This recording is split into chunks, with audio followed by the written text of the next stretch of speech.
Today, we have the privilege of learning from one of the world's leading authorities on the theory and practice of using the future to change what people see and do, Dr. Riel Miller.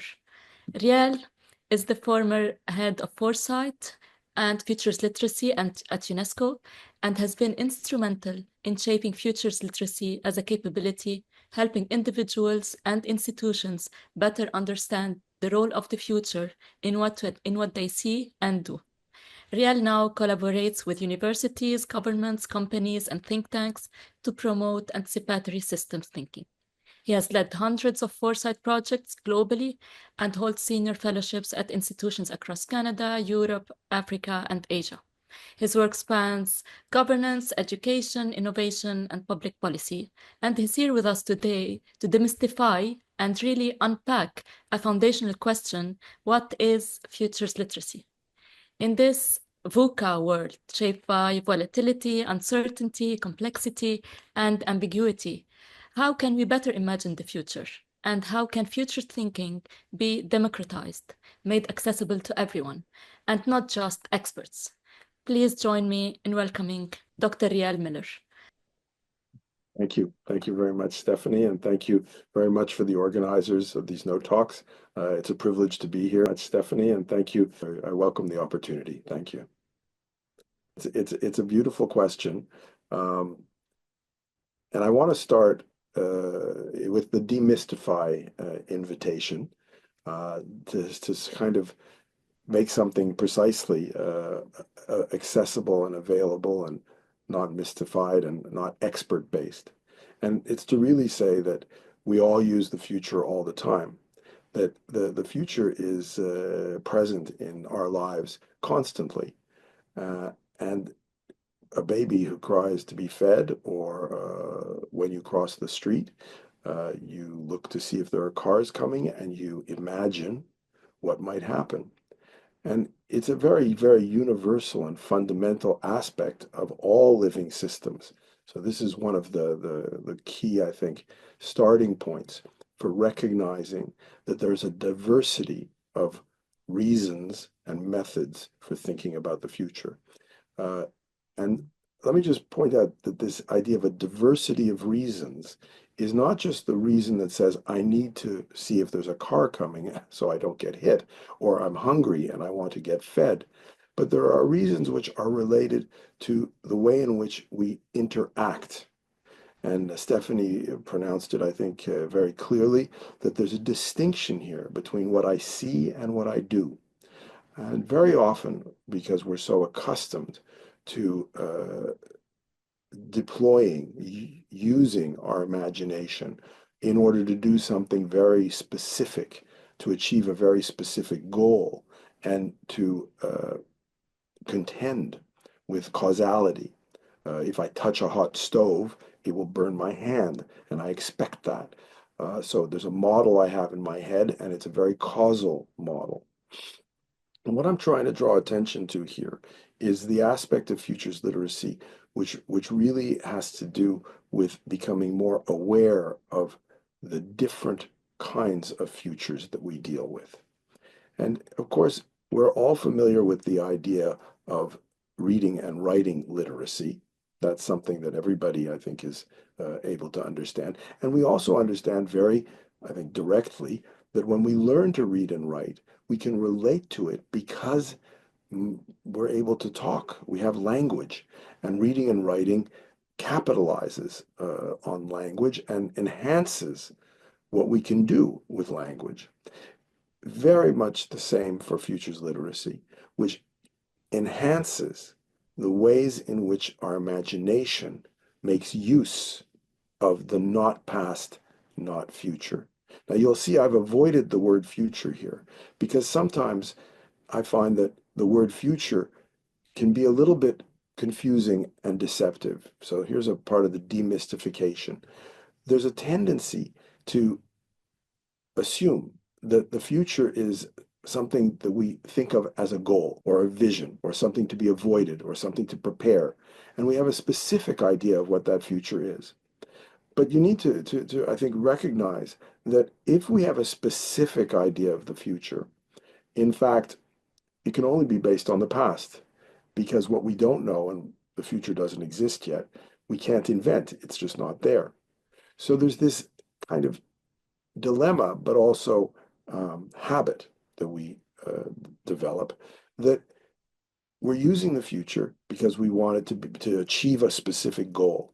And you'll notice here that skips one of the points that's already been raised, which is this question of the relationship between perception and choice.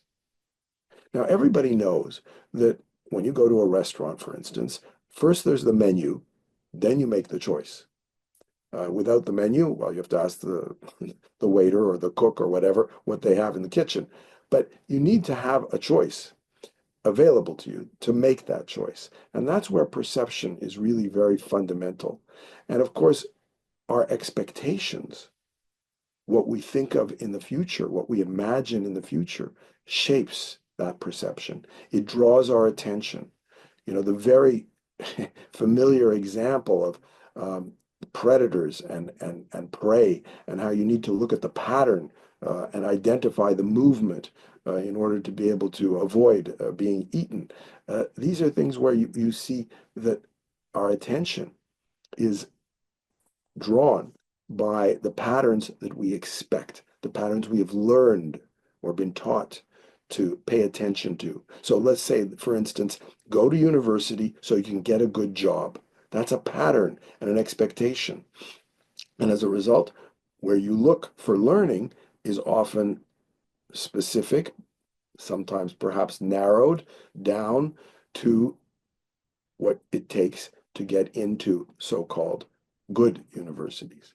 And this is just another way of saying that in order to appreciate what we do not know, we need to be able to let go of the past. Because if you can only avail yourself of things from the past, things that you already know from the past, then things that are new will be very difficult to identify, to sense, to detect, or make sense of, to give meaning to. So futures literacy is really about this diversification. It in no way denies or tries to divide the field of future studies into one sphere or another. It tries to encompass all those spheres and make sense of the different ways of thinking about the future. Let me take another example. Probability and desirability.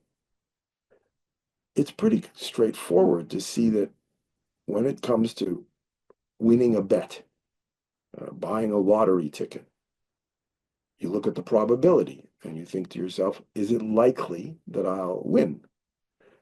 And in most cases, the probability is that you won't. And so you say, hey, you're discouraged. You don't want to do it. But if somebody says to you, what if I give you 10 million, whatever currency you want? And you say, aha, wow, I have all these dreams and fantasies.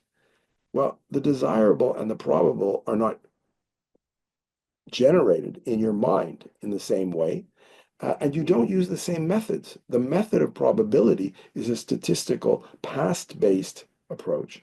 Your fantasies may be past-based, but your fantasies may also be new, and they emerge in different ways. And they might be influenced on the spur of the moment because you happen to be walking by a place where you think, oh, look at those vacations. Wouldn't I love to go on that vacation? So it's important for us to recognize that there are different kinds of futures, like apples and oranges. There are different kinds.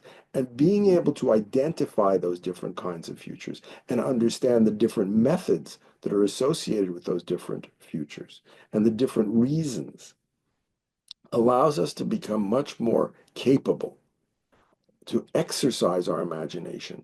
So a baby exercises its imagination a lot in a very specific way related to survival and causality and determinism.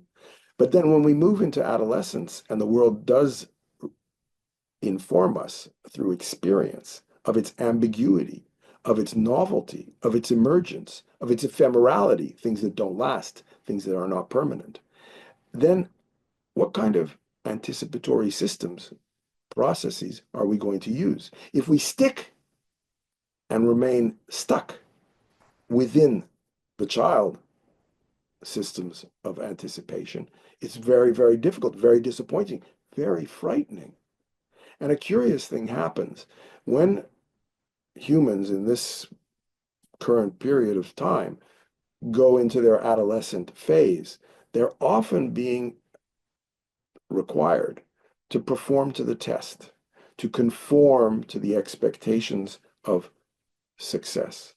And as a result, the pattern involves knowing what somebody else already knows.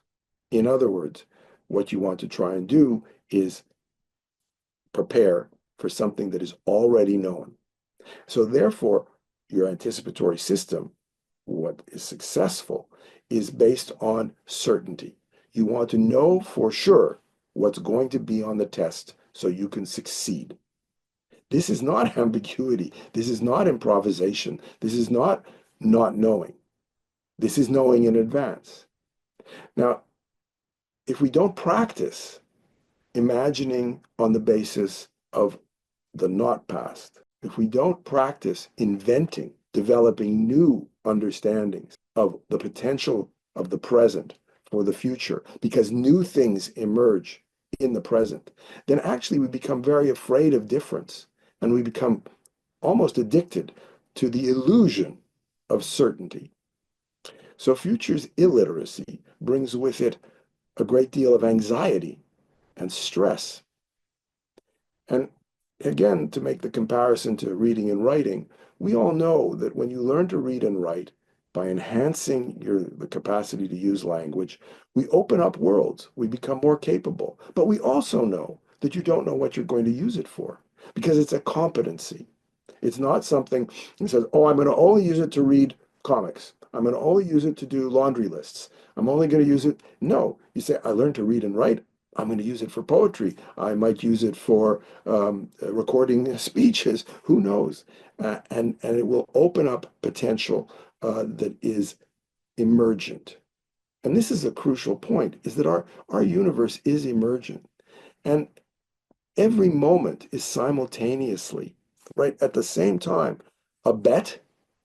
You're here listening to me, for instance, now. You've made a bet. You're stuck. But you don't know at any moment how that's going to inspire your imagination, how that's going to make you feel, how that's going to open up to new parts of your understanding. And since the world around us is creating continuously new conditions, those conditions are a rich field for invention and change and difference. And so with futures literacy, unlike learning for the test and looking for certainty, we become more capable, more comfortable with embracing both the bets, knowing things in advance, but also letting go of the past, letting go of what we know, embracing not knowing as the source of creativity, as the source of inspiration, but also as an entry, a doorway to being comfortable with difference. Humans are different. Every moment is different. How do we appreciate that? How do we become more at ease? And here, and I'll close with this point, we might think of this as a transition. Why is futures literacy on the agenda today? Why are people talking about it around the world? I think it has some similarities to what happened in the Industrial Revolution, when it became important for peasants moving from the countryside into the city, into the urban industrial environment, to be able to read and write. And that's when universal reading and writing, universal literacy became important. And it was part of that transition. Today, humanity is going through another type of transition. And I think that transition is very much associated with the fact that we not only acknowledge, because there's no denying, that every moment is different, that we become different as we mature, as we experience. The difference is all around us. And we're also coming into contact with that difference through travel, through social media, through the willingness, the confidence to encounter difference. But that confidence and the cost of absorbing, making sense of difference. It's something that needs to be addressed as it becomes more important, more omnipresent. And therefore, the skill, the capability, the competency that is futures literacy is really crucial in today's world because difference is something we value, difference is something we encounter, and by being futures literate and allowing our imagination to be used for different purposes, not just for planning, but for improvisation, for openness, for understanding novelty, grasping and inventing novelty, we actually make ourselves more at home in this universe where difference and change are the only certainties and the only constants.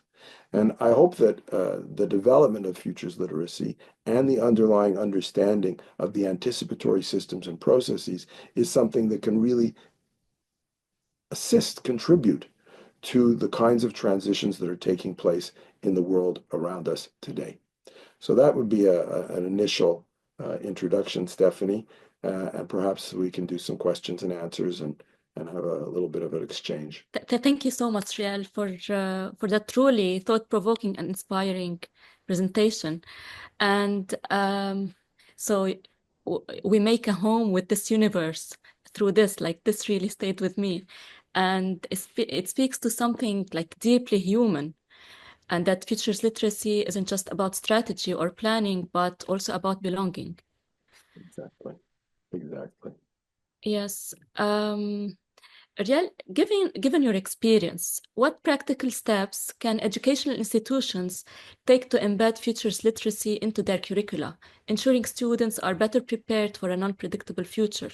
And like, how can they really move from institutions that are like more oriented towards certainty to really be able to cultivate students' ability to navigate uncertainty, challenge assumptions, and imagine like alternative futures to be really prepared for this complex 21st century that we're living in? A very important question, and precisely one of the complications of transition. Okay, when you transition from being a child to being an adolescent to being an adult, there's no point in saying to a child, now, why don't you think like an adult? Because you can't. Okay, it just that makes no sense. And so asking a child to understand things that they have not experienced makes no sense. On the other hand, as experience accumulates, there are ways for us to begin to um, validate, emphasize, encourage the kind of lessons that emerge from experience. And this is something that I think has been deeply lacking for quite some time in the way we understand the responsibility and transmission from older to younger, the transmission of knowledge, which is wisdom, has been kind of left out of the picture. And wisdom, as I understand it, is not something that is accumulated and something that can be transferred by studying it. It needs to be learned by doing it. And it's based through learning by doing on experience. And that means, very, I think, importantly, it's unique because it's your path. And this connects quite in an important way to some of the aspects of anticipation and imagination, which is, and school systems and the differences and the cultural aspects of the world around us, which is that our imagination is shaped by what our grandparents told us, or our brothers and sisters, or our myths and our history and our climate in a specific place, the roots of our imagination, the sources of our imagination are really grounded in where we are. Now, that doesn't mean that there isn't a lot of flowing of different ideas. Hollywood can be very influential on what people imagine. If they imagine some sort of, catastrophe, or they imagine some sort of AI meltdown. But we are, I think, well positioned as we grow older to take out of experience the humility and the confidence. In other words, to say, I don't know how to be a good friend. I'm going to learn how to be a good friend. I don't know how I want to dress to be myself, but I'm going to learn and I'm going to adapt. And through that adaptation, I'm going to understand that it's not something I can know for certain. It's going to be something that's open and where I need to pay attention to things I didn't know, and where not knowing is good, instead of saying, oh, I need to always know in advance. So here we come to this word preparation that you used. How do we prepare? Well, part of preparing, of course, is if it's going to rain, I take an umbrella. But part of preparing is also the classic statement, I'm going to dance in the rain. And so it's really an issue here of being able to, what I call, give the opportunity, which is all around us, to walk on two legs. And I think this is the crucial point, is that like with language, when we read and write, we're already familiar with language. But so too with futures literacy.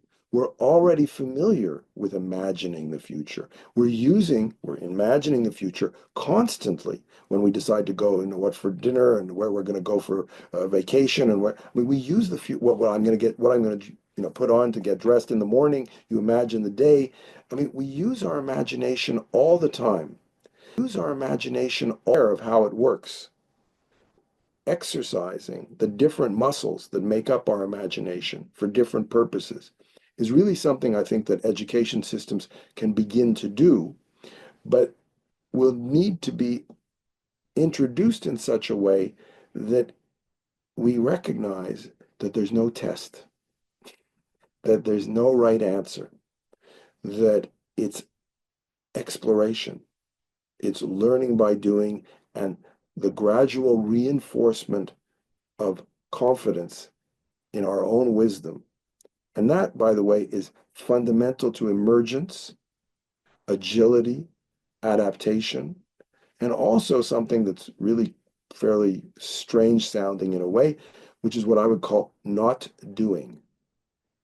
And the example I like to use of not doing is a more, somebody comes from outer space and they've never seen humans before, and they see that most humans are walking, and then they see these babies crawling on all fours, and they say, "Why don't you fix the baby?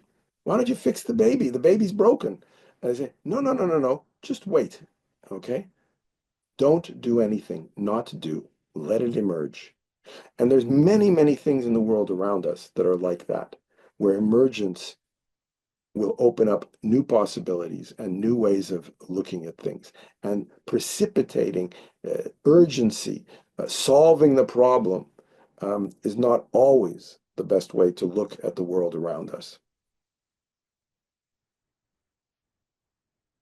Very interesting, like not doing. Now I want to take you back to the question of awareness that you have raised, and you often refer to Molaire's piece like Le Bourgeois Gentilhomme, where Monsieur Jourdain says that like realizes that he has been doing prose all his life. So if we are all Monsieur Jourdain, using the future without realizing it, what's the first step to becoming more aware, more intentional in how we imagine and use the future in daily life? That's a wonderful question. And so one of the things that we've been doing now for many years is running something called Futures Literacy Laboratories. And Futures Literacy Laboratories are laboratories where you use futures literacy. And what do you do in a laboratory? You experiment. But you don't do the experiment backwards. You don't start with the conclusion, because you need to look at the evidence and you need to look through the microscope and you need to test the chemicals and you need a procedure, you need a structure. And so your question, I think, really poses that issue.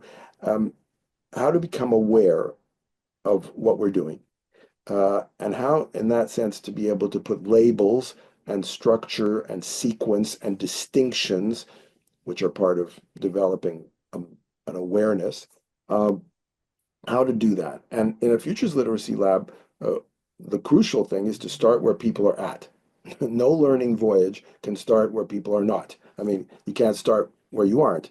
So you have to begin at the beginning. And the beginning is generally the easiest point of entry is a probable future.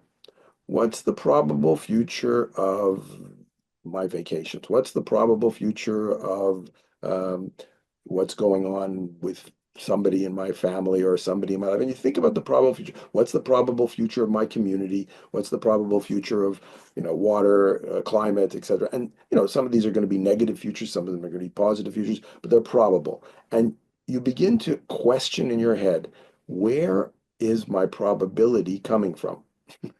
What model am I using? What data am I using? And this is a really crucial first step because, in fact, it reveals very often that our ideas of the probable future are not our own. And they're somebody else's.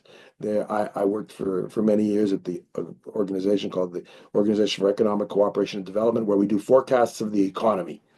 And the economists know that those forecasts will be wrong. But people take these forecasts as if they were the truth, and things will happen the way they say, and it's credible because everybody says it's credible. And what's intriguing here is that we're taking somebody else's model, somebody else's way of thinking, and because we're a bit addicted to certainty, even if we know that it's not really true, but we want to feel like we can sleep at night because we're really nervous about not knowing. Um, we take these forecasts as something that, is the future. Now, there's lots of forecasts like that, and there's lots of scenarios, and we generate and produce scenarios all the time. And everybody now knows that from one day to the next, when there's a pandemic, the scenarios can change. And when there's a war or when there's a change in government, things can really alter the scenarios. And the scenarios of yesterday are not the scenarios of today or tomorrow.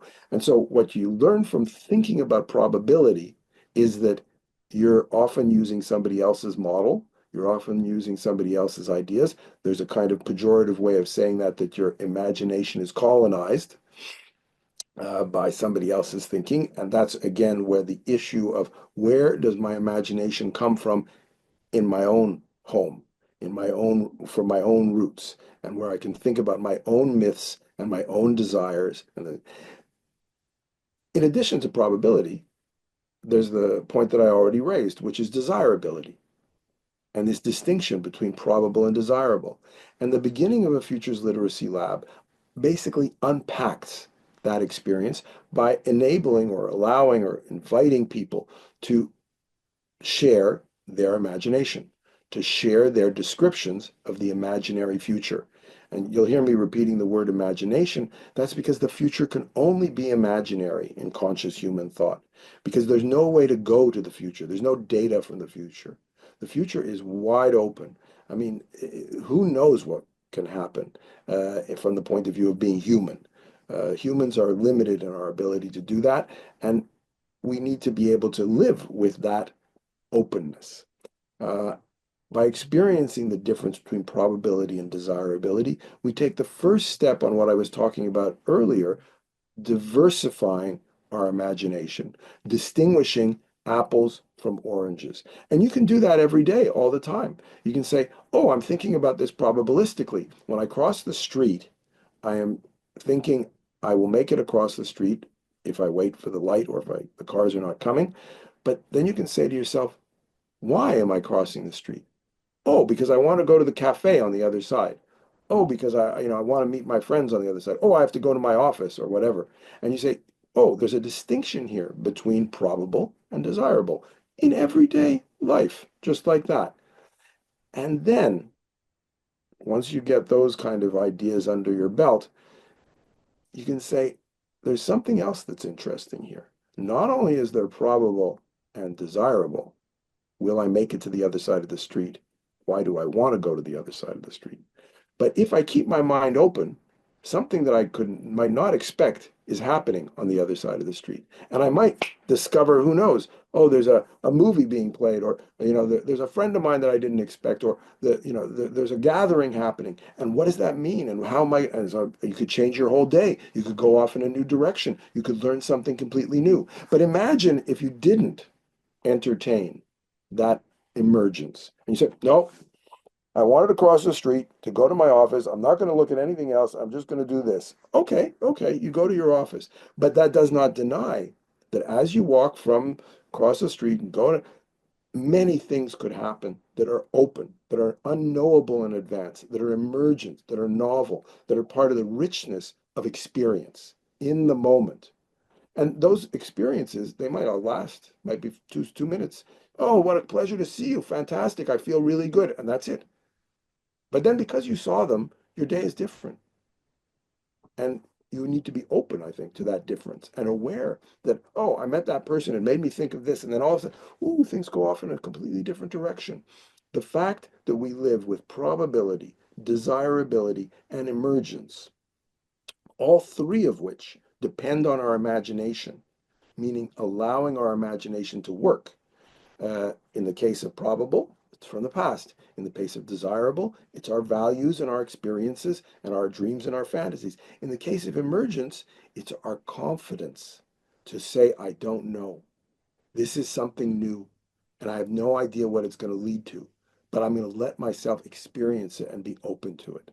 And so people can do this really in daily life, but also obviously in work and in learning and in their family, and recognize this richness that our imagination opens up to us as we experience life. You have mentioned so many concepts and ideas that have raised so many questions from my side and also from the audience's side. So you mentioned the futures literacy labs that you have run across like different diverse communities all over the world, and we're excited to have our own soon. Soon, this couple of years. So my question is, have you observed variations in how different cultures engage with the concept of the future?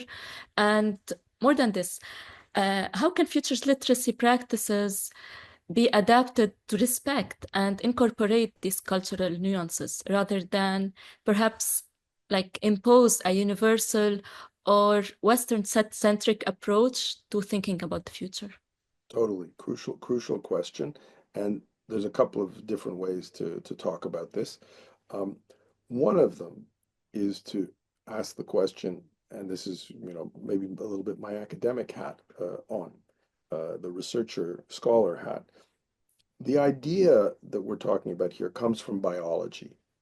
It comes from the fact that living organisms, so trees and cats, plants, single-celled organisms, all contain, exhibit, manifest anticipatory behavior, meaning they exist in time. We exist in the context of time. And so different ways of relating to time have been integrated into those living organisms. And they're diverse. So this goes to the point that there are very diverse cultures and very diverse ways of relating to time.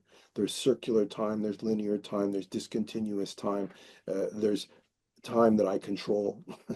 The idea that I can somehow control time, accelerate time, slow time down. There's thick time, there's grandparent time, there's child time, there's government time, there's all sorts of time.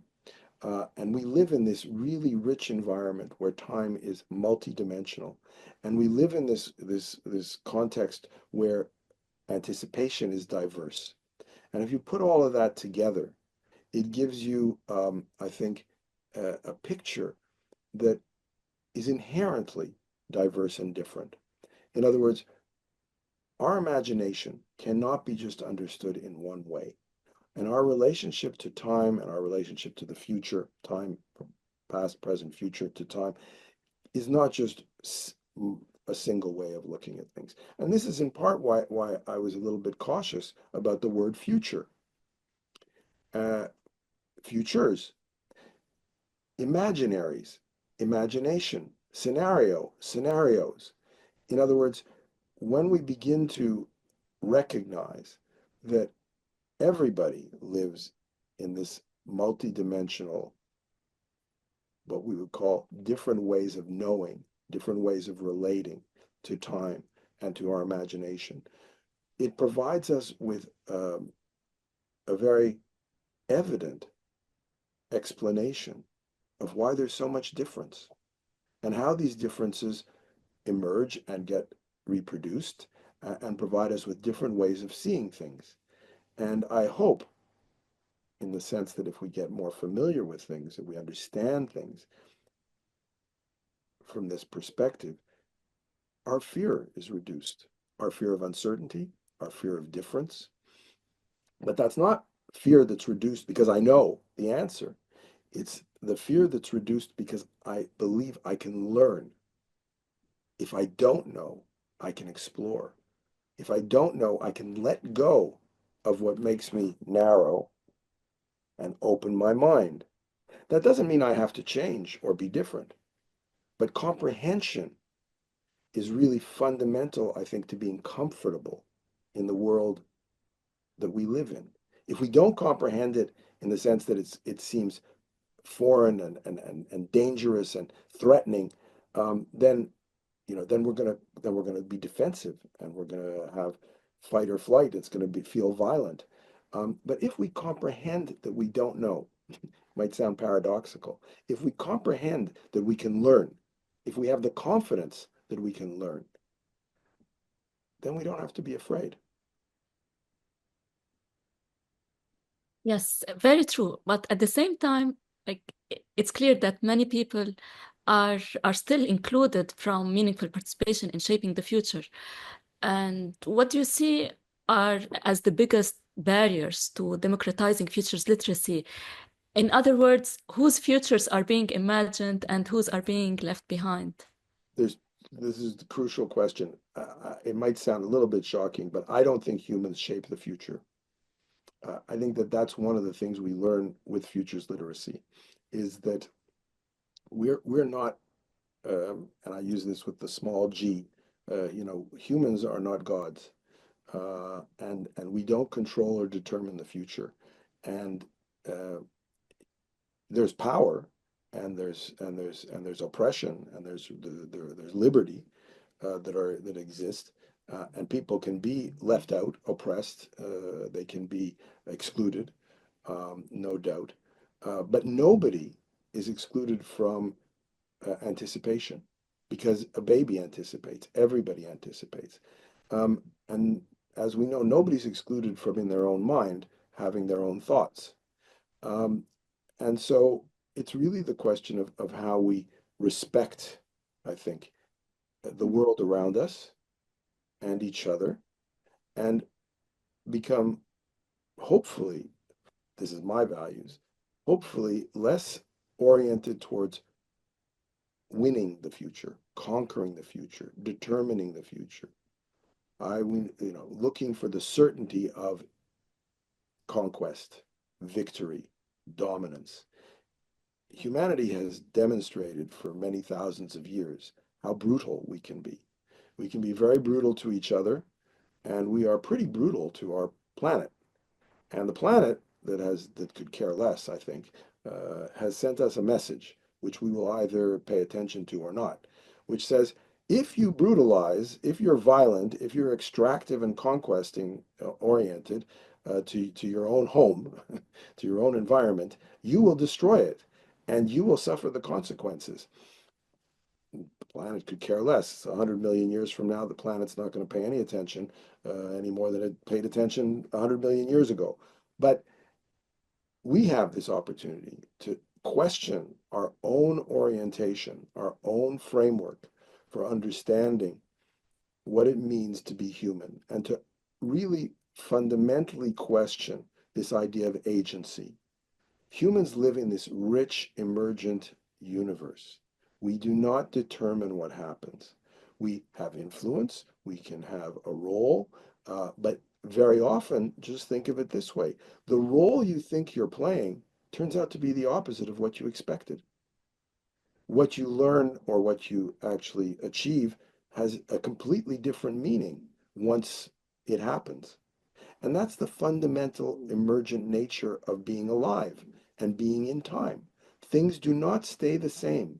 They change. And maybe this is something that, some people won't agree with and people will object to, but I don't think that there's any way we can stop change. not in this universe. This universe has been, created or whatever in that way. That's how we experience it. It's continuously generating change and difference. And if we try to somehow put on the brakes, no, no, no, no, no, stop the world, I want to get off, we just look silly.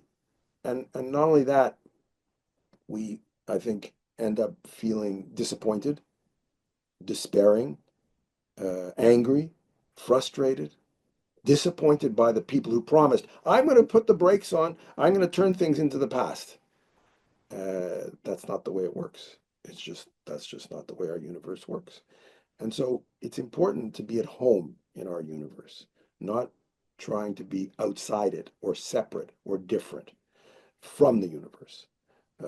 It's to be comfortable with difference, which makes us the same as the universe. Yes. So a futures literacy is understood as a human capacity, just like reading, writing, math, etc. But like, don't you see that it greatly differs from other capacities in the way that for other capacities, like the first assumption we take while learning or equipping ourselves with those capacities is certainty. However, for foresight, like futures thinking or anticipating the future, the like change is the only constant, and uncertainty is our main is the main hypothesis. Like how doesn't it differ greatly where like with this capacity it's far more complex and yeah. I mean, if I get the direction of your question, I think that you're right, that it's somewhat, confusing and uncomfortable in a way, to try and find this balance between certainty and uncertainty. But it's crucial, I think, the metaphor that's helpful here is the walking on two legs. If you watch a baby, okay, learning to walk, initially, one leg, the other leg, the relationship between the two, it's a mess. They don't know what they're doing. And they'll fall over and they'll try again and they'll fall over and they'll try again and they'll get it and then they won't get it, and it goes on and on. But we really do have two legs. And I mean two, not one, two. And there's the leg of making bets, of foresight and planning.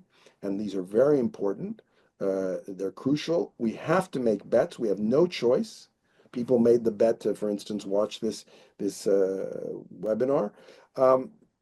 But they didn't know what they were going to learn when they were here. If they say, I already know what I'm going to learn at this webinar, then why even come?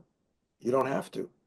So the other leg exists, the one that you don't know and is emergent, and there's the two legs. And then, and I think this is the direction of your question, what's the relationship between the two? Well, agility, balance, dynamic. And we know that balance does not mean standing still. Balance means when it turns and it tilts and you have one surface like this and one surface like that, that you can adjust, that you can use the two legs to be more balanced and more agile. And that does not mean staying always on one. I'm only going to plan and the world is going to succumb to my planning. Or I'm only going to be improvisational and emergent. I'm never going to plan. This is ridiculous. It's both. But it's a question of being aware and practicing. So exercising our imagination, which is fundamental to the perception. Perception precedes the choice of how you're going to balance yourself. You need to perceive, you need the feedback when you get your legs to balance. You're on a boat and you're rocking, and you need the perception to feel the balance. So, again, with futures literacy, cultivating, experiencing, practicing, exercising, anticipation for the future, which is planning and betting, and anticipation for emergence, which is not knowing, improvisation, spontaneity, ephemerality, novelty, what we don't know. You need to do both. Yes, thank you. One last question, and it's a follow-up question. Are there like distinct steps or stages involved in learning and developing this capacity or mastering this capacity? Like just, for example, are there like tiers, levels, like beginner, intermediate, advanced, and are there distinctions or are there just tools? Look, it's an important question, and it's one that's often of concern for people for many different reasons.